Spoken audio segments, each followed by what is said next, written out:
la plus grande cause, l'évangélisation, l'éternité. Il y a plus que des maisons et des voitures. Un jour, quelqu'un a dit, remarque très bien, on ne voit jamais un camion de déménagement derrière un corbillard. Avez-vous déjà vu un corbillard et derrière un camion de déménagement? Avez-vous déjà vu un homme en train d'être enterré, derrière lui ses chaises, ses immeubles et ses habits? Quels que soient tous les habits que tu as eus, ça restera. Wemba laissait tous les habits. L'autre, tu étais mieux habillé que lui. Même si on l'habillait même avec 10 habits, ça n'entre pas. On peut ouvrir le cercueil, on prend Yoji.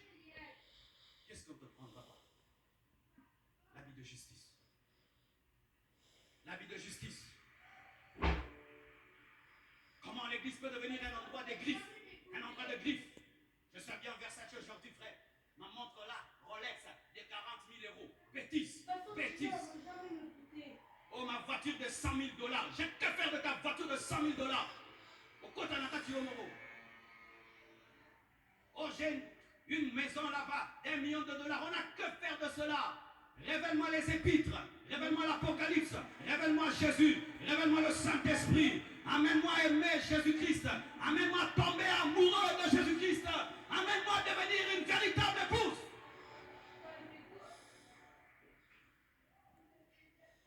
Chaque fois que tu te tiendras ici, pose-toi une question. Si tu es un fils d'Issachar, si tu prêches en fonction du temps de Dieu, où tu prêches ta belle prédication, ton bon enseignement, où tu parles selon le cœur de Dieu et la saison divine, parce que chaque saison a un message, un enseignement. Vous allez voir, quand Jésus a commencé le ministère, il parlait d'une certaine manière. Lorsqu'il commence à aller vers la fin, il commence à dire, je dois mourir, je dois mourir, je dois mourir. Ça dérangeait Pierre. Il dit à Dieu, cela ne plaise, tu ne mourras pas. Il a commencé à parler du Saint-Esprit. Il a commencé à parler de la résurrection. Il a commencé à parler de la persécution. Pourquoi? Il était proche. Comment je t'ai connu il y a 10 ans. Tu veux que je continue à te prêcher les mêmes choses? Lorsque tu étais un nouveau converti, je pouvais beaucoup te flatter. Mais maintenant que tu es devenu un fils, un homme mûr, tu veux que je continue à te dorloter? Est-ce qu'on dorlote une personne mûre? Il y a un temps, tu viens à l'église pour recevoir. Après, tu dois donner. Il y a un temps, dans l'église, tu viens. Si tu disparais, on doit te suivre. Mais après, même si tu ne viens pas, on ne t'appelle même pas. Oh, je ne t'appelle pas. Tu es toujours à l'âge où je dois t'appeler pour venir à l'église.